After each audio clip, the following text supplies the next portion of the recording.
This video will cover the basics of long jumping on 120 tick, the different strafing techniques, some technical terms and their meaning. Alright, so a long jump is when you run, jump and land. This is the most basic type of jump and is arguably the most important one. To long jump, you firstly need to know how to air strafe. I'm assuming that you already know how to do this, but just to be on the same page, pressing A or D and moving your mouse in their directions will make you gain speed. There are many videos on how to do this, and this is not the point of this one.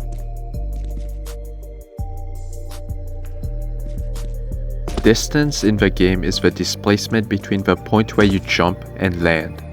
This means that the path you take will heavily affect it. Defined as the size of the gap you jump across, blocks have flat faces which are parallel to each other and have no elevation difference between them. Edge is the distance between the point where you jump and the edge of the block you're jumping from. The lower the better. It refers to the tick you release your forward key relative to your jump key. It is positive if you release after jumping and negative if you release before. W release is one of the most important things in a long jump and can completely mess your LJ up. Releasing late will mess with your first strafe and releasing early will fuck your pre. Deviation refers to how much you went diagonally relative to your starting point. Jumping in a straight line will get you 0 deviation. Deviation slightly increases the distance you need to land blocks, and you need to keep it to a minimum. 10 or below should be good enough. Is the amount of ticks that you spent crouched during your jump. You want to keep this as low as possible by crouching as late as possible when landing and by tapping bind as fast as possible if you're using it. A good crouched should be below 10, with 1 being the lowest. Overlap refers to the amount of ticks that you spent while pressing both direction keys simultaneously. You want to keep this as low as possible. Dead air refers to the amount of ticks that you spent while not pressing A or D. You want to keep this as low as possible by starting to strafe right after you jump and by strafing continuously until the end. Height refers to the maximum height that you reached during your long jump, relative to the point where you jumped. This refers to the total amount of time in seconds that you were airborne. Strafes have air times, which refer to the percentage of your air time that went into each strafe. Refers to the percentage of ticks that you spent gaining speed or how good your mouse movements and key presses were in synchronization. The higher the better. Your pre is the speed that you have when you jump. For a long jump, the max pre is 250. If you are going for distance, this needs to be 250 if possible. Refers to the angle in decrease from the center line of a strafe. The wider you strafe, the greater this value will be.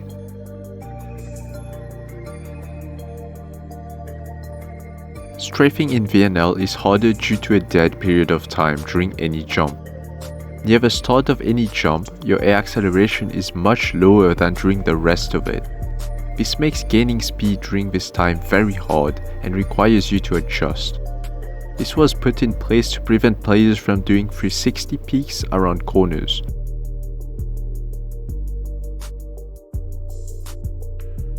Normal strafing is similar to what people do in SKZ and KZT, strafing uniformly and continuously from start to finish. Normal strafing is all about the first 3 strafes.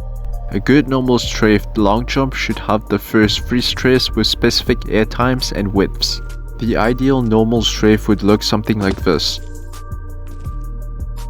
Dead strafing is when people do the weird second strafe, where they kinda stop. The weird second strafe is to adjust for the dead zone during the jump. It requires you to have a long and wide first strafe, a longer but narrower second, and standard strafes for the rest.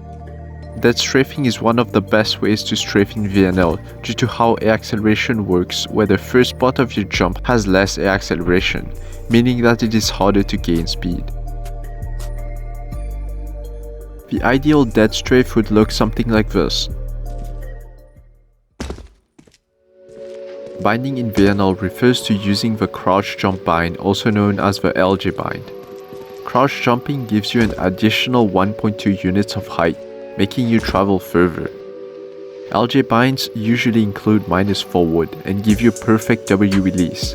However, having minus forward is not recommended as it completely messes your release timing and is not allowed in a few servers. Note that the LJ bind does not work when bound to scroll, and the multiple inputs messes with your crouch stamina. Nulling is using aliases that prevent you from overlapping. Since you cannot overlap your keys, some people use nulls to one key, which just means that you hold AOD and only press and release the other to strafe. Nulling can have varied results on players. It is not recommended as you don't need them to be good at KZ. You also cannot do Our Father tag on KZT with nulls.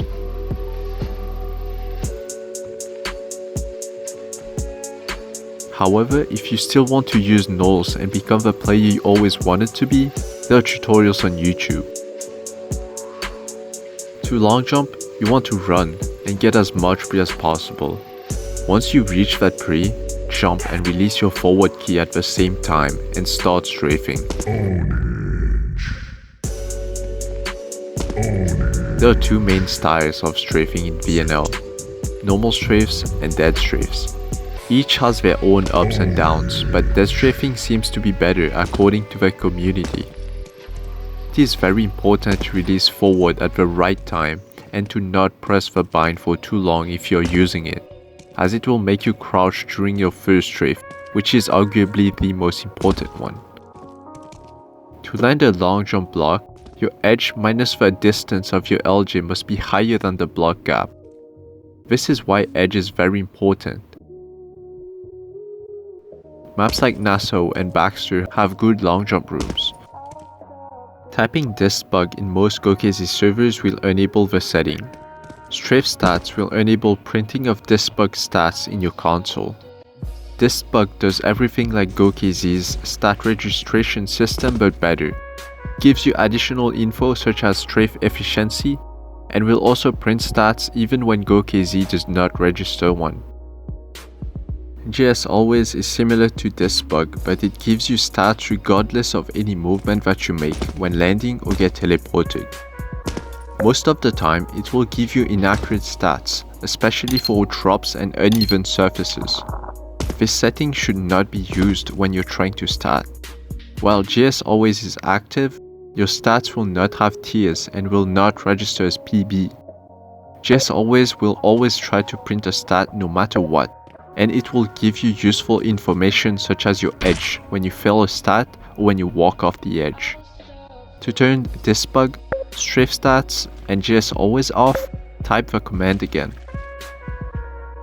If you want to see your key presses, overlap, and speed, you can enable mHUD settings. Type mHUD and enable speed and key presses. mHUD will tell you whether or not you overlap by changing key color. The only reason why long jumping is so complicated is because of how air acceleration works in vanilla CSGO. If you want to LJ fall, you need to practice consistently. Being able to consistently land 240 blocks should be your goal if you're thinking of map running. There's much more about long jumps, but I hope this helps.